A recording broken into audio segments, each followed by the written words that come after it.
Estamos começando mais uma Assembleia com Vida e hoje temos a honra de trazer o Dr. Jaime Valmer de Freitas, que é diretor do Fórum da Comarca de Sorocaba e também autor de uma proposta que cria a pena alternativa e que propõe aos autores de infrações de pequeno e médio potencial ofensivo de fazerem doações de sangue como cumprimento dessa pena. Então, eu perguntaria ao Dr. Jaime, primeiro, obrigado pelo convite, por ter aceito o nosso convite. Como é que seria, na prática, essa proposta que o senhor fez para o Judiciário? Agradeço muito o convite e acho que é um prazer muito grande falar desta medida, porque acho que ela atende a população em geral.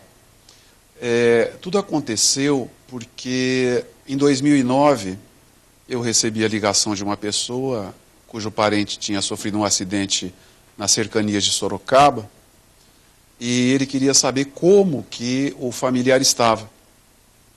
E aí eu tirei as informações que foram ali obtidas, depois passei para ele, e o que acontece é que dali a alguns meses o rapaz quase veio a falecer por falta de sangue. Então aquele foi o primeiro sinal que me chamou a atenção para o tema.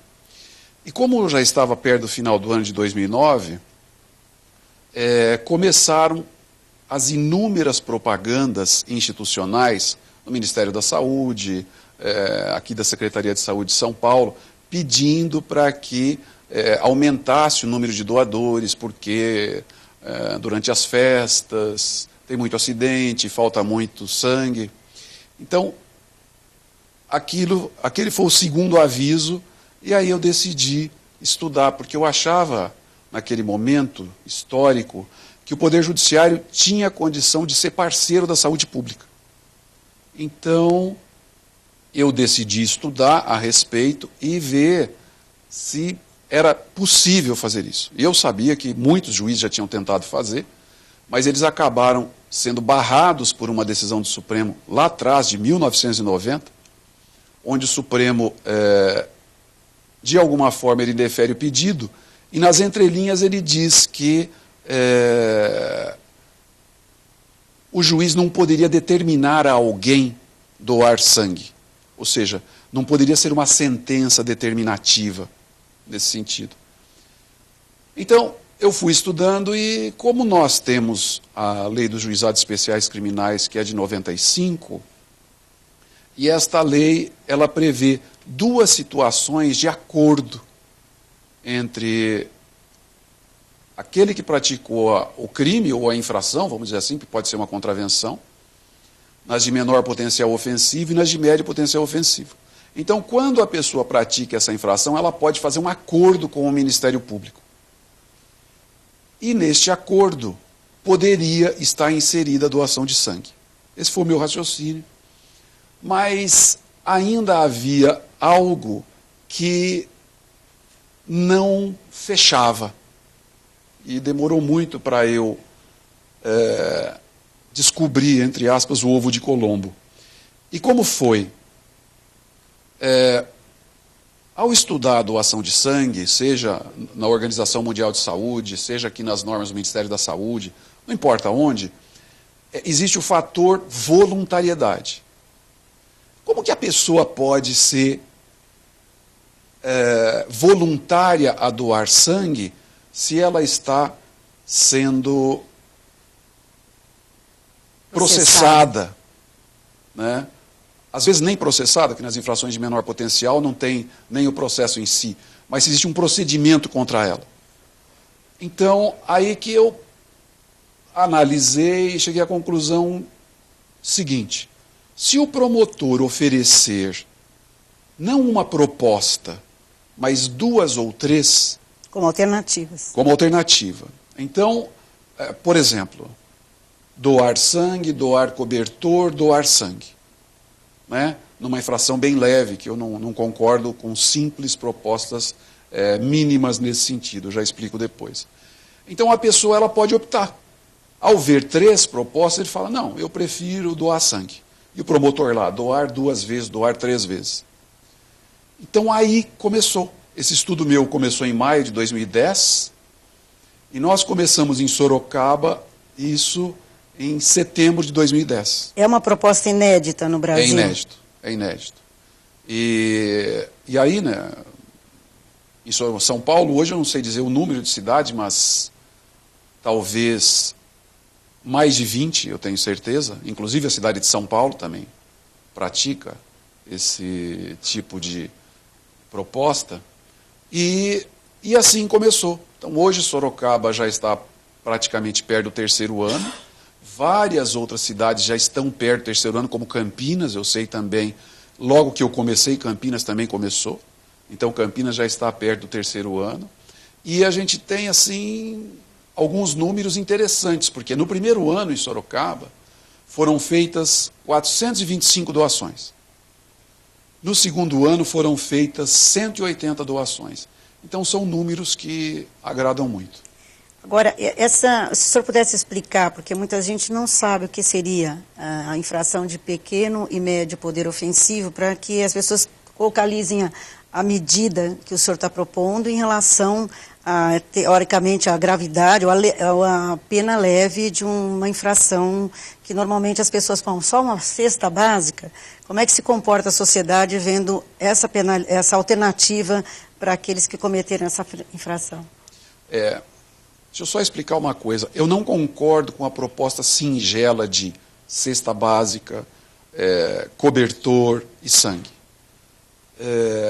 Eu defendo, inclusive foi minha tese de doutorado nesse sentido, de que a prestação de serviços à comunidade tem que ser uma delas, uma das propostas. Mais alguma coisa. Então prestar serviço à comunidade mais doar cesta básica. Prestar serviço à comunidade mais doar cobertores. Prestar serviço à comunidade mais doar sangue. Então, a doação de sangue não é única, a doação de cesta básica não é única, a doação de cobertor não é única. Ele vai ter que 2, 3 meses prestar serviço à comunidade. Essa é a ideia. A infração de menor potencial ofensivo, ela, para o público em geral, é muito difícil saber, mas é aquela que vai até 2 anos. A pena máxima é até 2 anos. Então, por exemplo, dirigir sem habilitação. É uma sanção, a sanção desse crime é até 2 anos. Todas as contravenções penais, sem exceção. Então, por exemplo, jogo do bicho, né, a direção perigosa. Todas essas situações, elas permitem que o promotor faça a proposta. Tanto no pequeno quanto no médio? Não, essa é de menor potencial. De médio potencial, ao invés de eu pegar o máximo de 2 anos, eu pego o mínimo de 1 ano. Então, quando a pena mínima for de 1 ano e o máximo ultrapassar 2, vai ser 3, 4, então eu posso fazer a proposta. Então, o homicídio culposo que não seja de trânsito,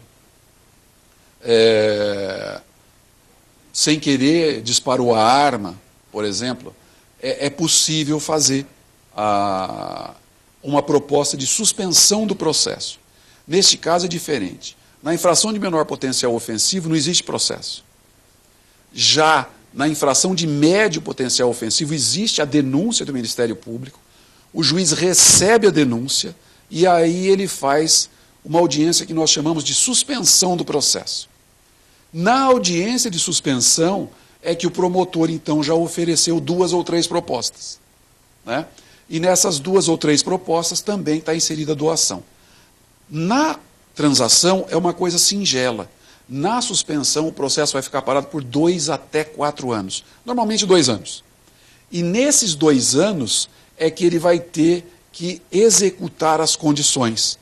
E dentro dessas condições que a promotoria impõe, que são as propostas, está a doação de sangue. Normalmente de 6 vezes até 8 vezes nesses 2 anos, né, para fazer a doação de sangue. E cada doação de sangue pode salvar 3 vidas, né? Isso aqui é importantíssimo deixar muito claro. O que o senhor considera como benefício, além do que o senhor falou, tanto para o infrator, quanto para a população que vai se beneficiar diretamente dessa pena alternativa? Sim. Então, cada doação de sangue, ela pode salvar 3 vidas.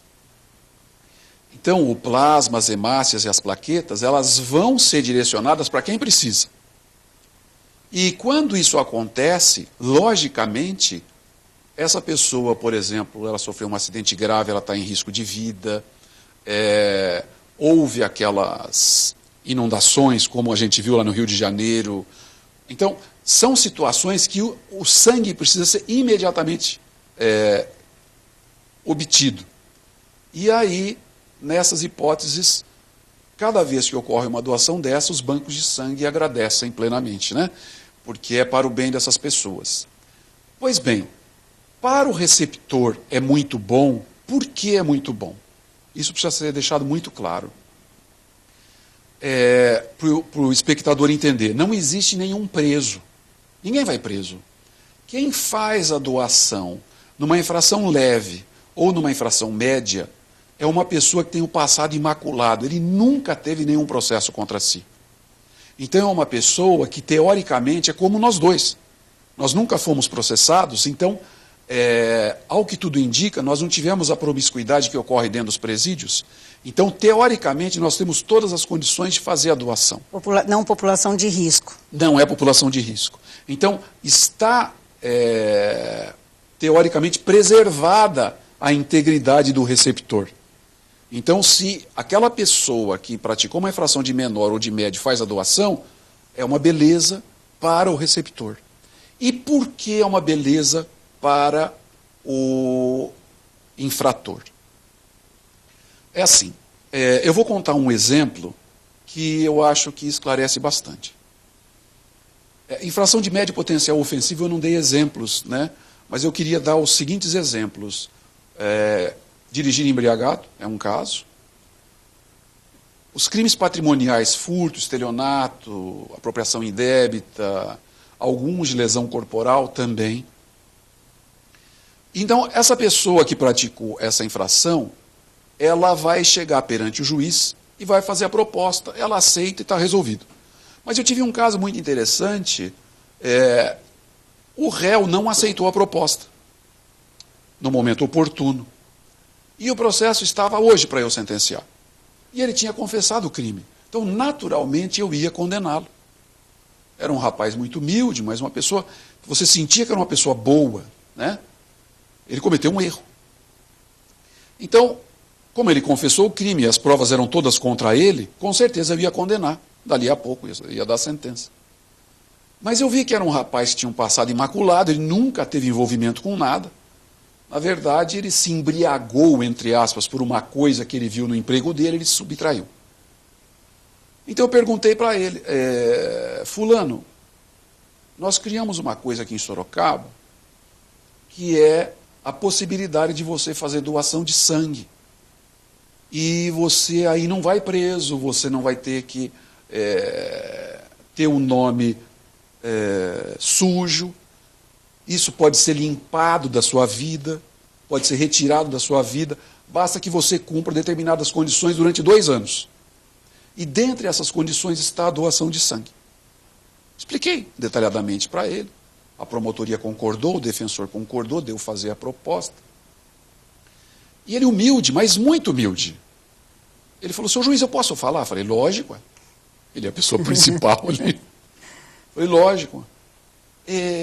Eu ouvi falar que doar sangue salva a vida, é verdade isso? Eu falei, não salva uma, salvam 3 vidas.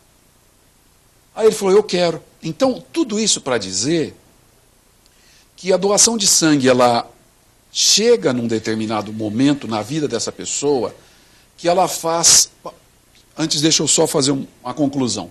Depois que ele disse que aceitava, eu falei para ele, mas por que você não aceitou lá atrás? Quando a promotoria fez a proposta para o senhor. Ele falou, não, porque eu cometi um crime e tinha que ser punido.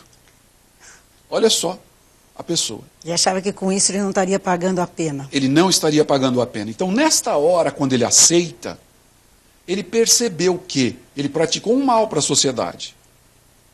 Mas ele estaria doando algo que salvaria alguém da sociedade. Compensaria. Compensaria. E ele aceitou. Então, na verdade, a autoestima do processado, vamos colocar assim, seja na de menor, seja na de médio potencial ofensivo, ela é aguçada, ela é crescida. Então, vale a pena fazer isso. E no judiciário, como é que o senhor vê na justiça criminal essa forma de pena alternativa foi bem aceita? Bom, vários promotores não concordam, porque, como eu estou dizendo, quem vai fazer a proposta é o promotor, ou, se for uma ação penal privada, vai ser a parte particular que vai fazer, o querelante, que a gente chama. Muitos promotores não concordam, né? Porque eles acham que estaria ferindo a pessoa, né? Ela está se ferindo. Né?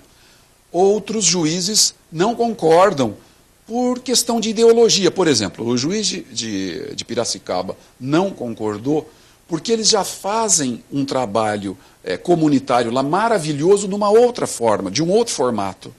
Então ele falou para mim, Jaime, eu achei fantástico a sua ideia, só que eu prefiro não fazer porque o que nós fazemos aqui é maravilhoso. Né? Então vários juízes se encontram nessa situação, porque o que ele faz já é muito bom. Então ele não queria fazer as duas, ele prefere manter a dele. Então é assim, e eu tenho que respeitar a individualidade do promotor, a individualidade do juiz. Agora, eu não tenho dúvida, né? Um dia desse me ligou um juiz, eu não tenho certeza, é de Goiás, eu não sei se é Goianésia, eu não vou lembrar o nome da cidade, mas é uma cidade razoavelmente grande, e ele estava, porque eu tinha passado o kit, né, eu falo de kit doação de sangue, para vários juízes do país, né? Então eu sei, por exemplo, no Acre faz, em Tocantins faz, mas eu não sabia de Goiás. E aí eu falei, mas como que chegou isso aí? Ah, mas você escreveu um artigo na revista do Ministério Público de Goiás. Falei, é verdade. Falei, então, eu peguei de lá e eu estou fazendo aqui. Mas ele estava fazendo de uma forma que não estava tecnicamente certa. Aí eu falei para ele, deixa eu te explicar melhor. Expliquei para ele. Então, veja, é mais um Estado que está fazendo. Isso é muito gostoso, né? Então, eu penso que o Poder Judiciário só ganha porque a própria sociedade está vendo que o Poder Judiciário está trabalhando em prol dela. O senhor acha que a sociedade, por exemplo, ao ver uma pena alternativa de doar sangue, que tem toda essa visão conjunta de estar se fazendo de alguma forma penalizando, mas com benefício para a sociedade, não muda um pouco a questão de muito falar, a justiça nesse país é complicada, não se faz, mas no momento que você vê, ao invés de a cesta básica virou quase que uma rejeição pela sociedade por entender que essa cesta básica não efetivamente estaria cumprindo o seu papel de pena, mas a doação de sangue não estaria sendo vista por uma forma de pena alternativa realmente fazendo com que a justiça esteja sendo feita de alguma forma mais concreta? Sim, não tenho dúvida. É até interessante acrescentar uma coisa. Quando que eu tomei a decisão que não podia ser só a pessoa praticou uma lesão, chega lá e vai fazer uma doação de cestas básicas? Por que eu cheguei à conclusão que não valia a pena? Porque era comum a pessoa faz o acordo com o Ministério Público ali de pagar 6 cestas básicas, 10 cestas básicas, não importa. Ele sai no corredor dando risada da justiça. Dando risada. Então ele sai falando, pago cesta básica, tá maravilha a minha vida. Então, por isso que eu disse, eu não concordo com a fixação ou a imposição, a proposta pelo Ministério Público só de cesta básica, só de doação. Por quê? Tem que ter a prestação de serviços. Então a pessoa tem que sair de casa, ela vai prestar 8 horas semanais numa instituição de caridade, numa prefeitura, não importa onde. E além disso ele vai fazer uma segunda. Então, este é o meu raciocínio, porque aí a pessoa sente. Ao mesmo tempo que ela sente, ela também está fazendo bem à sociedade, à comunidade. E como é que a justiça controla, quer dizer, a operacionalização dessa pena alternativa? O judiciário tem como acompanhar? Tem. É assim, ação penal. Então vamos supor que o promotor determinou para ele prestar serviço à comunidade durante 2 meses, mais doar 3 vezes sangue. Então a hora que ele prestar esse serviço à comunidade, em toda cidade grande, nas pequenas não tem, mas na cidade grande como Sorocaba, nós temos o que se chama Central de Penas e Medidas Alternativas. Então essa pessoa sai dali, ela já sabe que ela vai ter que comparecer até na central de penas, e ali vai ser passado um rol de atividades e ele vai escolher aquela que mais se amolda à sua condição pessoal. E aí ele vai, por exemplo, trabalhar pintando, ele vai trabalhar como pedreiro, ele vai trabalhar num escritório, vai ter algo determinado que se amolda à sua pessoa. E ele vai prestar, e toda vez que ele cumpre, ele traz um comprovante. Né? Desculpa, a própria central manda para nós. E aí então, mandou, ele cumpriu os 2 meses. E cada vez que ele fizer a doação de sangue, ele vai trazer o comprovante também do banco de sangue, dizendo que ele fez a primeira, a segunda e a terceira doação, e aí está extinta a pena. São 3, faz 3 vezes a doação? Não, depende da proposta do Ministério Público.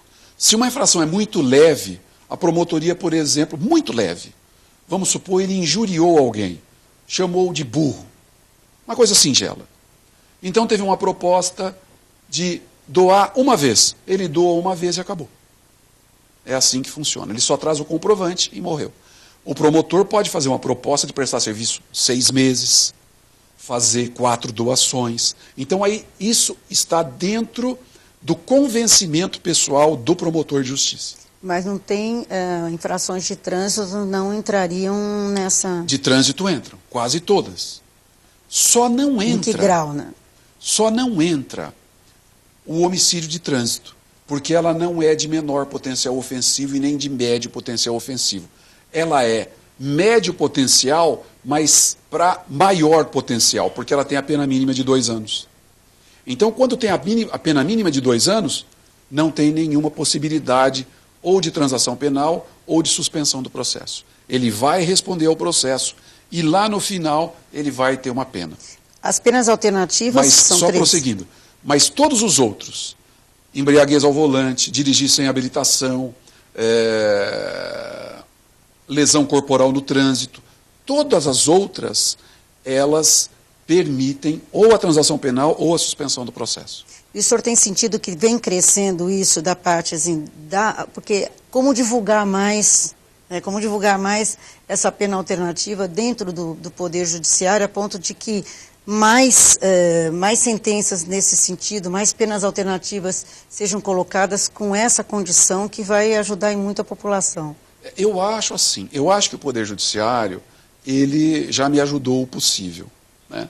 A Corregedoria, inclusive, ela adotou esta modalidade como boa prática. Então, qualquer juiz ele pode entrar no site da Corregedoria e ele vai olhar como boa prática e vai observar essa daí. Então, o Poder Judiciário já me ajudou muito nisso.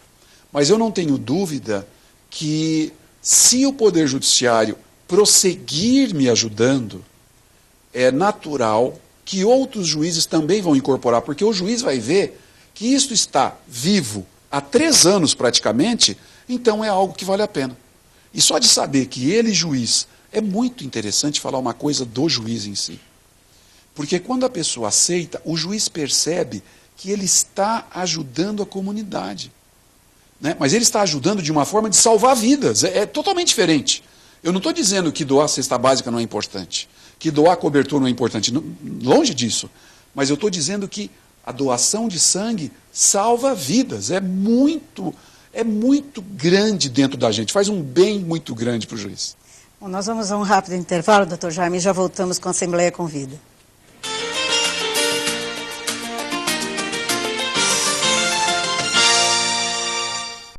Voltamos com a Assembleia Convida, hoje conversando com o doutor Jaime Valmer de Freitas sobre penas alternativas. Doutor Jaime, como é que o senhor vê um impacto de uma pena alternativa como essa dentro do judiciário? Quantas varas criminais nós temos no estado de São Paulo? Qual seria o impacto se a maioria se utilizasse isso como pena alternativa, essa medida? Qual seria o impacto no estado de São Paulo? Olha, eu gostaria até de dizer em nível Brasil. Por quê? Nós temos praticamente 1.900 varas criminais no Brasil. Em São Paulo? Eu não lembro o número exato. Eu não lembro o número exato. Mas eu não me lembro o número exato. Mas se eu não queria chutar. Mais 700, juntando as de primeira entrância, mais ou menos isso. E se eu pegar, em termos de Brasil, essas 1.900 varas, em Sorocaba a gente faz um número de doação anual bem maior do que eu vou falar. Mas se nós pegarmos uma média de 100 pessoas doando sangue em qualquer dessas varas, nós temos 190 mil pessoas fazendo doação de sangue no país. E a gente multiplica por 3, são quase 600 mil beneficiados. É um número muito grande, né? O Brasil, a população que doa sangue é de 1,9% de uma população de 190 milhões. Acrescentando isso, nós ajudaríamos o próprio Ministério da Saúde a alcançar a sua meta de ultrapassar os 2% facilmente. Então, poderia o Poder Judiciário mesmo ser um amigo, né, da saúde pública, se isso fosse propagado, adotado até em nível país, em nível Brasil. Em São Paulo, não posso dizer assim com números reais, mas também não tenho dúvida que isso seria muito bom para a saúde pública estadual, né? Sem dúvida. Bom, só fugindo um pouco desse assunto, doutor Jaime, o senhor assumiu recentemente a Coordenadoria Regional de Sorocaba. Praticamente, se não me falha a memória, é uma função nova, vamos dizer assim, se é que eu não estou acompanhando direito. E essa função nova, como é que o senhor pode aproveitar essa alternativa que o senhor tem dado dentro da própria região e para que expanda mais? E quais outras medidas que o senhor acha que poderia aproveitar dentro dessa nova função que o senhor vem assumindo? Bom, assim, o diretor regional começou em 2012, com o Dr. Sartori, né, Ivan Sartori, presidente do tribunal, que é um grande inovador em todos os sentidos, e a criação da diretoria regional é justamente dele poder descentralizar a administração. Então, o juiz diretor regional, ele é um braço da administração do tribunal localmente. Então, em Sorocaba, era o Dr. Temer, ele acabou saindo, e eu comecei dia 1º de dezembro, né, a ser o diretor regional. E o diretor regional, ele exerce uma função administrativa de cooperar com todo juiz diretor de fóruns da regional, que são 26 cidades. Então, os problemas locais eu posso auxiliar, o contato com São Paulo eu posso auxiliar, são N situações. Mas a mais agradável de todas, então logo eu assumi, foi de tentar ajudar na construção dos fóruns de cada cidade. E por quê? Por exemplo, porque há cidades em que o prédio é acanhadíssimo, os funcionários trabalham de uma forma precária muito grande. Então, o próprio tribunal, ele, juntamente com o diretor regional, ele elencou prioridades em 3 níveis de construção. Então, o problema maior da regional de Sorocaba se situa em Mairinque, porque o prédio do Fórum de Mairinque, ele até é depreciador do próprio Poder Judiciário. Então, essa é a prioridade número 1 de Sorocaba, construirmos o prédio de Mairinque. Então, já foi doada a área, já foi averbada a possibilidade de doação para o governo estadual. Então, além de Mairinque, nós temos inúmeras outras cidades, né? Como Salto, como Votorantim, Itaberá, inúmeras outras. Boituva, né? Então, mas Boituva, na verdade, Boituva e Ibiúna, ela estava fora do programa Fórum São Paulo, porque ela já estava para ser feita pelo próprio governo estadual e não pelo Tribunal de Justiça, né? Então, por exemplo, Boituva, Até nós fomos juntos, né, conversar com a secretária, e nós tivemos a feliz notícia de que Boituva já estava autorizada, né, a construção do prédio, já está sendo licitada, e Boituva, a construção não é pelo Poder Judiciário, ela é pelo governo estadual. E aquela situação também se estendia à Ibiúna. Então, Ibiúna, eu fui até a presidência, porque a secretaria viu de uma impossibilidade de fazer, e eu pedi para o presidente Sartori para nós colocarmos Ibiúna dentro do programa Fórum São Paulo. Ele aceitou, e também aceitou algumas novidades. Por exemplo, existem construções a serem feitas, existem reformas a serem feitas. Indaiatuba, por exemplo, era uma reforma a ser feita.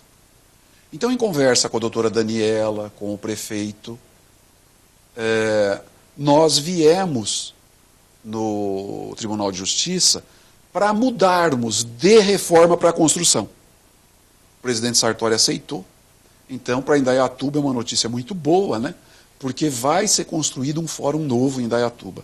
Qual é o inconveniente de Indaiatuba e que até torna relevante a construção? Tem 4 prédios, o Poder Judiciário ele se divide em 4 prédios na cidade. Quer dizer, para o munícipe, para o jurisdicionado, isso é ruim. Agora, um prédio só é muito bom. Ele sabe onde ir, porque é um endereço só, né? Então, Indaiatuba é uma situação dessa. E São Roque também é uma novidade. Ia ser reforma, também o presidente me autorizou a mudar de reforma para a construção. Então é uma notícia boa também para a comarca de São Roque. Eu queria uma coisa que tem, assim, está sendo visto muito, de uma forma extremamente positiva. O doutor Ivan Sartori tem um ritmo bastante acelerado e, assim, e percebo que ele está, como o senhor, como tem feito um excelente trabalho lá de aproximar a justiça da população. E dentro disso, eu queria que o senhor falasse um pouco da vara de violência doméstica, porque o senhor é um entusiasta de aumentar, aproximar essa justiça através de algumas, principalmente no momento que nós estamos vivendo, por mais que se faça campanhas institucionais, a violência contra a mulher tem aumentado, lamentavelmente. Assim, qual o efeito, assim, como que o senhor percebe o impacto na sociedade de sentir mais esse instrumento que as mulheres vão ter daqui a pouco tempo? Bom, eu tenho que contar uma historinha, né? Por quê? Em 2010, 11, eu não vou lembrar exatamente, eu comecei a frequentar algumas reuniões em que as mulheres buscavam meios para diminuir a violência contra a mulher em Sorocaba, meios de intimidar o homem, né, o agressor. E era no Serem, normalmente, né, que eu participava das reuniões, e a senhora às vezes ia também numa outra reunião, que a senhora tinha muito compromisso, e às vezes eu conseguia ir, numas que a senhora não ia, mas a gente foi muitas vezes. E aquilo foi mais ou menos como a doação de sangue. Eu incorporei e comecei a colocar para os juízes de Sorocaba que nós tínhamos uma vara lá, que era a 5ª Criminal, e a gente poderia transformá-la em vara de violência doméstica. Que isso seria muito útil para a sociedade, para a comunidade. E até porque, desde 1990, que não se cria uma vara criminal em Sorocaba. Então isso era uma coisa que os juízes criminais pediam muito. Então havia várias coisas aí para serem feitas. E eu fiz o pedido para um presidente, depois fiz o pedido para o outro presidente, e quando entrou o desembargador Sartori, ele indeferiu o pedido. Então o pedido formalmente foi indeferido. E aquilo para mim foi muito triste, né? Porque eu dei como perdida a causa. Eu dei como perdida e em fevereiro do ano passado, a senhora me acompanhou na reunião,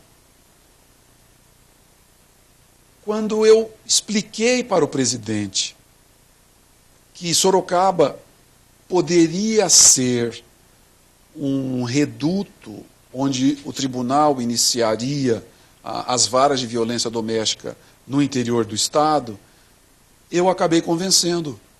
E ele disse então para a senhora e para mim que ele autorizava a instalação da vara. Aquilo foi uma vitória muito interessante, né? Foi muito gostosa, porque saber que Sorocaba vai ser beneficiada com uma vara de violência doméstica é uma coisa que faz muito bem para um juiz criminal que ama as causas criminais como eu e que pede até que isso seja bem-vindo. Então, qual é a situação que nós estamos ali? A vara já está em concurso, né? Provavelmente até meados de maio, final de maio, já vai ter o juiz definido. E estando definido o juiz, aí nós já temos que partir para a instalação. Então eu estimo até que a instalação da vara, que será a primeira do interior do estado de São Paulo, ela se dê por volta de agosto, setembro, mais ou menos. E com isso, o senhor vê como desafogar um pouco a vara civil, ou vara criminal, que comportava mais essas ações. Além do que, vai ter estrutura de suporte multidisciplinar ou ainda não está previsto? Então, eu não posso dizer isso com certeza. Mas todas as varas de violência doméstica têm essa estrutura, né, multidisciplinar. Não sei como vai acontecer em Sorocaba. Em Sorocaba tem uma questão. Não sei se a senhora se lembra, mas quando nós conversamos com o presidente, ele estava preocupado com o número de processos de violência doméstica, que eles seriam pequenos, número pequeno. E aí que eu expliquei para ele que a gente também mandaria o juizado especial criminal. Então as causas do juizado especial criminal iriam para essa vara nova. Tanto é que essa vara nova é juizado especial criminal e violência doméstica. Mas de qualquer modo, uma vez definida, eu não tenho dúvida que vai atender o pedido dos juízes criminais. Por quê? Porque não sei qual percentual vai ser, mas pelo menos 20% dos processos de cada juiz vão ser enviados para essa vara. Então vai haver um desafogo para as varas criminais, né? E até porque alguns crimes sexuais que ocorrem dentro do lar, né, seja de pai contra filhos ou filhas, ou filha, seja do padrasto, da madrasta, ou seja, qualquer uma dessas situações vai ficar dentro da vara de violência doméstica. Então entre aspas, um desafogo. E não se pode esquecer uma coisa: o juiz que vai para esta vara, ele vai só lidar com essas causas. Então ele vai ser uma pessoa obrigatoriamente dotada de uma sensibilidade diferenciada.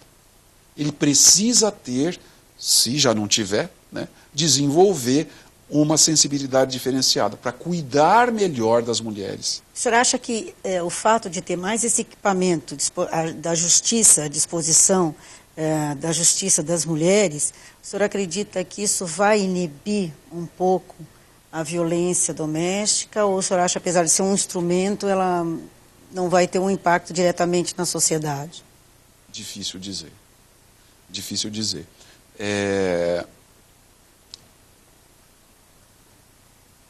Não vejo assim, de forma palpável, que a pessoa vai se intimidar. Mas depois a gente tem que ver nos números em si. Mas eu acho que pode intimidar, e eu espero que intimide. A celeridade dos processos vai ser diferente, né? Vai. Então, assim, o que nos preocupa sempre, assim, nós estamos acostumados a ouvir uma frase que a justiça que tarda deixa de ser justiça. E esse número absurdo de processos que tramitam, eu não lembro se o número que eu vou falar é real, é em torno de 18 milhões de processos, é isso que já passou de 20. Já passou de 20 Já passou de 20. Então, e em relação ao número de juízes que nós temos no país e na infraestrutura dela, quer dizer, a nossa preocupação sempre é que a violência doméstica, ao retardar a punição, ela possa ser um fator que possa eventualmente, não digo estimular, mas fazer com que não seja um instrumento tão efetivo de inibição.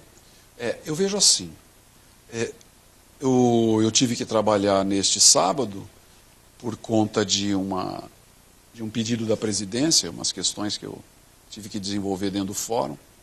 E nós estamos criando lá no Fórum de Sorocaba uma sala para perícias médicas e para atendimento, um ambulatório, né, para os funcionários. Então, eu estou muito contente, isso a gente já vai inaugurar por esses dias. E ali, na hora que nós estávamos conversando, foi falado alguma coisa sobre isso de uma das funcionárias ali que estavam me acompanhando. Eu disse para ela, falei, olha, Ana Paula, pode ter certeza de uma coisa, prisão hoje, tranquilamente é violência doméstica e não pagar alimentos. Então, o agressor na violência doméstica, se a delegada e o Ministério Público trouxerem subsídios tranquilos, a prisão é decretada. Mas vamos colocar qual é o padrão hoje em dia. Eu não gosto de prender no primeiro pedido, jamais. Então a pessoa vem, faz o pedido de alguma medida protetiva. Então o juiz afasta do lar o agressor. E este agressor, ele não aceita isso, é muito comum. E ele se revolta e ele vai, então, à casa de novo, e vai, invade, discute com a mulher. Se ele descumpre a condição, é prisão preventiva. Mas é prisão preventiva imediata. E isto tem um efeito muito grande em benefício do gênero feminino. Inibidor mesmo. Porque a prisão ela é rapidíssima. Bastou o descumprimento, ele está preso. O que o senhor acha que falta assim, para melhorar a justiça no nosso estado de São Paulo? Bom, em termos genéricos. Genéricos. Eu acho que hoje a presidência do tribunal ela está informatizando através de um programa que chama Puma, né? E este programa ele está levando, segundo o presidente, até o final deste ano, até 40% das comarcas do estado, o chamado processo judicial eletrônico. E esse processo judicial eletrônico, ele está permitindo nas varas cíveis de família e de juizados que não exista mais papel. Então, quando nós tivermos a implantação de todos esses PJS por todo o estado, inclusive na área criminal, a duração do processo vai ser abreviada, naturalmente. Por quê? Porque o advogado ele vai fazer a petição da casa dele. Ele não precisa ir ao fórum, né? Basta que ele seja devidamente, vou colocar essa palavra, cadastrado, né? Onde ele vai de sua casa, né? Ele vai então fazer a petição e a petição já vai para o distribuidor do fórum, né? E o distribuidor então já vai remeter para um dos juízes, né? Vai fazer a distribuição por sorteio, e aquela ação já está distribuída. Ele não precisou se deslocar, ele não precisou ser atendido por nenhum funcionário, foi tudo por via eletrônica. E aí, daí em diante, o juiz dá uma decisão, um despacho, o processo já vai para a parte, não vai precisar voltar para o cartório para depois ir para a parte. Então tudo isso vai fazer com que exista uma redução natural no desenvolvimento do processo. Bom, doutor Jaime, nós estamos caminhando para o final do nosso programa e eu gostaria muito que o senhor fizesse algumas considerações, que o senhor achasse relevante, principalmente sob o ponto de vista, o que representa para o senhor fazer parte da maior justiça, não só do país, mas talvez até de muitos países da América Latina, da América do Sul. Como é que o senhor se sente desempenhando esse papel? Bom, eu amo o que eu faço. Amo ser juiz. E até costumo dizer, uma vez ou outra, quando eu sou indagado, até às vezes no Facebook, eu coloco o seguinte: não importa o trabalho que você exerça. Você pode ser um faxineiro, você pode ser um escriturário, você pode ser um lavador de carros, não importa. Um médico, um juiz, no meu caso. Se você fizer com amor, naturalmente você vai ser uma pessoa feliz. Então, eu acho que todos nós temos que, dentro da ética, da moral, nós temos que nos dedicar àquilo que queremos. E se fizermos isso, com amor, com respeito ao próximo, sem querer ferir ninguém, nós estaremos fazendo o melhor. Então, eu me sinto, dentro da Justiça do Estado de São Paulo, Justiça Estadual, muito feliz. E a Justiça Estadual sabe que eu sou um lutador pelas suas causas. É isso. Bom, eu queria agradecer a todos que nos assistiram, em especial ao Dr. Jaime Valmer de Freitas, que eu participo muito, acompanho muito o trabalho do senhor, pela sua grande contribuição como magistrado para a Justiça do Estado de São Paulo. Muito obrigada. Eu que agradeço.